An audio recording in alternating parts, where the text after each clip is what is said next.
सुबह के 7:30 हो रहे हैं और आज का जर्नी माँ तारा चंडी से दर्शन करके शुरू हो रहा है। करीबन 20 मिनट का सफ़र है होटल से।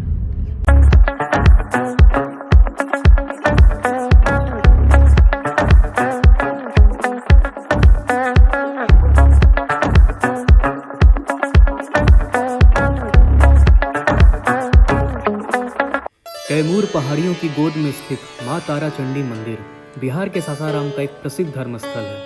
हालांकि कई लोग इसे शक्तिपीठ समझ लेते हैं, परंतु ये मंदिर शक्तिपीठ नहीं है। असली शक्तिपीठ, जिसे तारापीठ कहा जाता है, पश्चिम बंगाल के बीरभूम जिले में स्थित है। उसके विपरीत माँ तारा चंडी मंदिर सासाराम में माँ तारा के चंडी रूप को समर्पित है। यह मंदिर प्राकृतिक गुफा में स्थित है और इसकी दिव्यता, शांत वातावरण और ऐतिहासिक धरोहर इसे खास बनाते हैं। सुबह सुबह जब हम गए थे तो यहाँ भीड़ बिल्कुल भी नहीं थी। प्रवेश करते हुए इतने बड़े प्रांगण को देख के पता चला कि यहाँ भीड़ बहुत लगती है। यहाँ आके जब पूजा की सामग्री लेते हो तो 2 माला अवश्य लेना, एक माला माँ के लिए और एक माला हनुमान जी के लिए। माँ की पूजा के बाद थोड़ा सा आगे में बाएं तरफ हनुमान जी का मंदिर है। वहाँ पूजा करके थोड़ा आगे बढ़ के बाईं ओर सीढ़ियों से ऊपर चले जाएं और फिर आगे से दाहिने ऊपर की ओर सीढ़ी ले लें और वहाँ काल भैरव का दर्शन करके अपनी पूजा को सफल बनाएं। बात करने पे पता चलता है कि ये शक्तिपीठ नहीं है, लेकिन सिद्ध है, बहुत सिद्ध है, क्योंकि यहाँ परशुराम भी आए हैं और सिद्धि किए माँ का, वही माँ तारा चंडी हैं। राम जी भी आए हुए हैं, तो काफ़ी सिद्ध मंदिर है यहाँ का। तो अगर आप सासाराम आते हो तो माँ तारा चंडी आना आवश्यक है, बहुत ही ज़्यादा, ज़रूर आओ। और बहुत सुंदर अनुभव होगा यहाँ का। चारों तरफ पहाड़ है, बीच में कमल के फूल वगैरह भी हैं और मंदिर बहुत ही सुंदर और स्वच्छ है। Must visit. यही प्रवेश है माँ तारा चंडी का। और अभी हम लोग ऊपर नीचे, इसी के नीचे माँ तारा चंडी का मंदिर है, जहाँ फ़ोटो वगैरह वर्जित है, जाहिर सी बात है। यहाँ भी मंदिर के बगल मस्जिद है। कहाँ ये लोग घुसेंगे, हद है यार।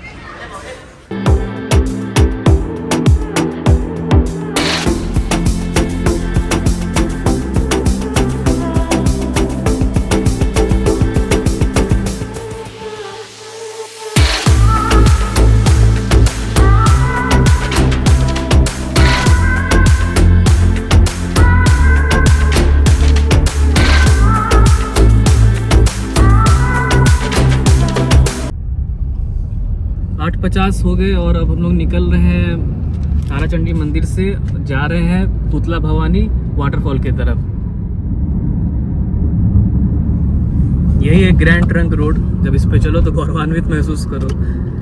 2500 किलोमीटर लंबा बांग्लादेश से काबुल जाने वाला ये जीटी रोड, जिसे 3री शताब्दी before Christian era Chandragupta Maurya के टाइम में बनवाया गया। उसके बाद से शेरशाह सूरी ने इसे मॉडिफाई किया। अब भारत सरकार इसे का देख रेख कर रही है, NH को जोड़ता है। और अब हम लोग तुतला भवानी की तरफ रास्ता मोड़ रहे हैं। Bye bye GT road.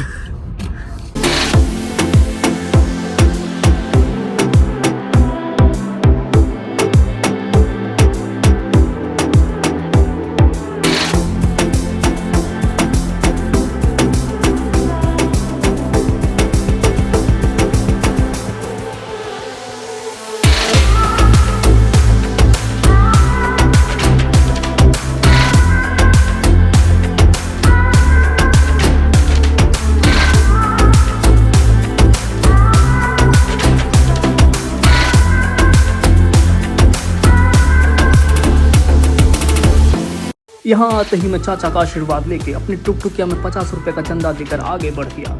आगे बढ़ते ही मैं झूला पुल पार करने लगा तो मुझे ऐसा लगा कि मैं जुमान जी के जंगल में आ गया हूँ। पीछे मेरा बंदर पीछा कर रहे थे, लेकिन मैं मुड़ के देखा, सन्नी तो वहाँ था नहीं।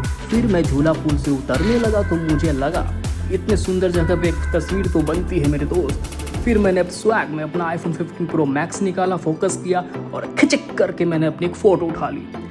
फिर मैं मंदिर का घंटा बिना बजाए हुए माँ के दर्शन के लिए सीढ़ियों से आगे बढ़ गया। आगे बढ़ते ही मेरी मुलाकात मेरे परम पितर बानर से हो गई। वो बानर मेरी तरफ कुछ ऐसे लपका जैसे मैंने ही उसकी बंदरिया ले भागी हो। फिर बाबा को मैंने प्रणाम किया और उनके चरणों में मैंने अपनी पूरी जायदाद उनके नाम कर दी। जायदाद के नाम पे मेरे पास 10 रुपए के सिक्के पड़े थे, उसमें से मैंने एक सिक्का उठा के उनके चरणों में अर्पण कर दिया। फिर मैंने व्लॉगिंग शुरू कर दी, कभी बाएं से दाएं, कभी दाहिने से बाएं।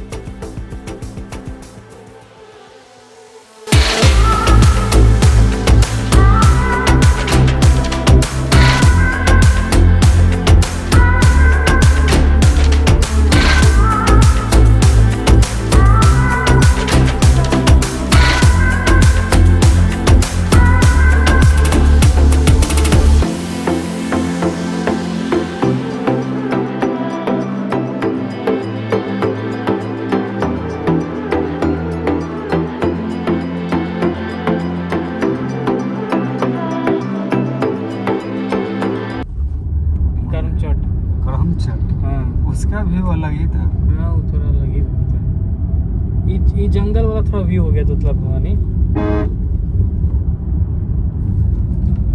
10:45 में हम लोग निकल गए तुतला भवानी से। और जहाँ तक कि वहाँ का बात है जाने का, तो रोड बहुत ख़राब है अंदर का। और आपको कहीं जहाँ बाहर से आप आ रहे हो तो आपको गाड़ी भाड़ा करके या टेम्पो भाड़ा करके आना ही पड़ेगा, वहाँ कोई सवारी मिलेगी नहीं। और अंदर का रास्ता बहुत ख़राब है। आप वहाँ गाड़ी पार्क कर दो, 20 रुपये टिकट के लगेंगे।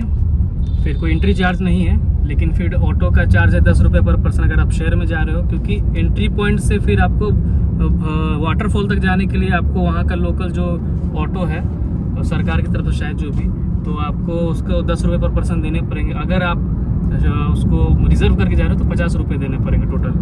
क्योंकि वहाँ से कुछ 1.5-2 किलोमीटर का है। अच्छा रहेगा ऑटो से आप चले जाओ, समय बचेगा।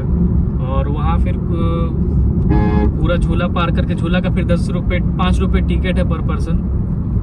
और उस झूले को पार करके आप फिर जाते हो सीढ़ी चढ़ के ऊपर माँ का दर्शन करने के लिए। माँ का दर्शन कर लो।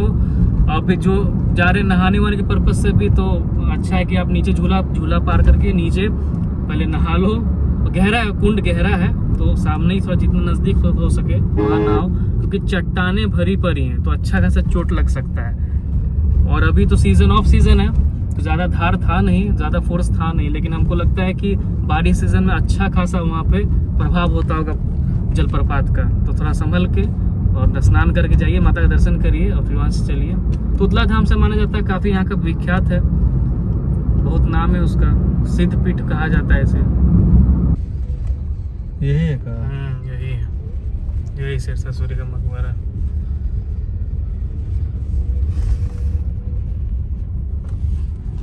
नहीं अभी नहीं जा रहे हैं। अभी पहले नाश्ता करना ज़्यादा ज़रूरी है, चेकआउट करना भी ज़रूरी है। टाइम हो चुका है, फिर निकलेंगे और यहाँ देख के फिर निकल जाएंगे।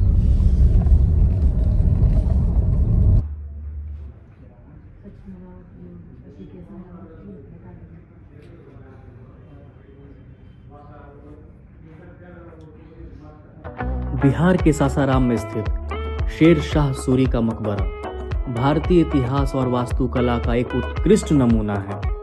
इस भव्य मकबरे को आप देखेंगे ना, तो आप इतिहास, कला और संस्कृति के गहरे संगम को महसूस करेंगे। यह मकबरा 1545 ईस्वी में बनवाया गया था, जब शेरशाह सूरी एक दुर्घटना में मृत्यु के बाद वीरगति को प्राप्त हुए थे।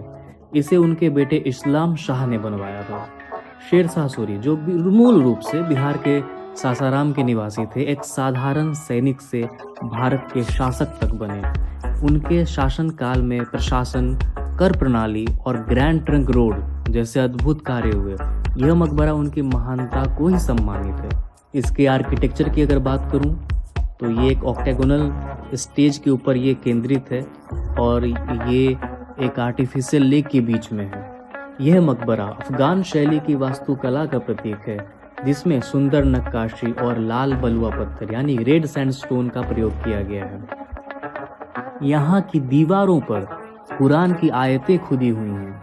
कहा जाता है कि इस मकबरे की वास्तुकला से ही प्रेरित होकर अकबर ने हुमायूं का मकबरा बनवाया था।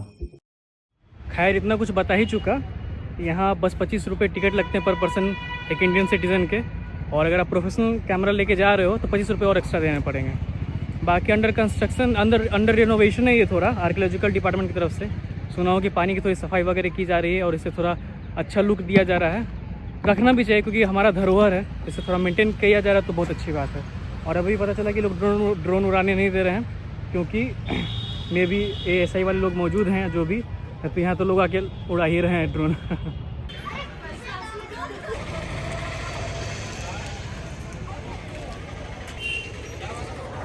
और हर एएसआई मॉन्यूमेंट की तरह यहाँ भी कचरा और दीवारों पर नक्काशी लोग किए हुए हैं।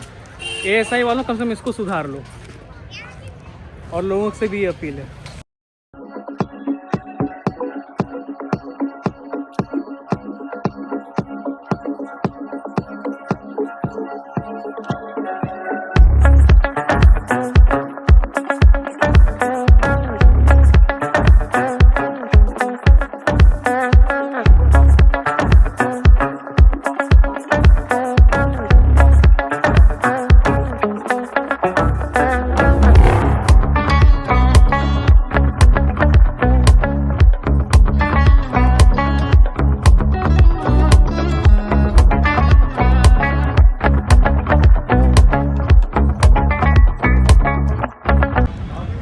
एएसआई वालों की पीयर प्रेशर में उन्होंने मुझे ड्रोन शॉट लेने नहीं दिया प्रीमिसेस में, मैंने बाहर से ही ले लिया।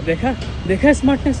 और अब 3:20 हो रहे हैं और हम लोग वापस पटना की ओर निकल रहे हैं। वो it took a long time, पूरा दिन भर तो लग ही जाता है। अब मतलब सासाराम वो शेरशाह टॉम जाके लगा कि भाई पूरा दिन लग जाएगा अगर अच्छे से घूमना है तो।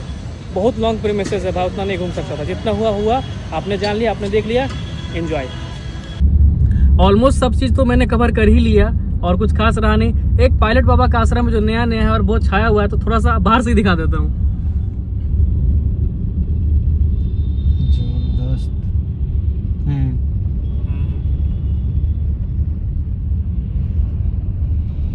जय भोलेनाथ। तो हाँ, फोटो खिंचाने वाला जगह है जी।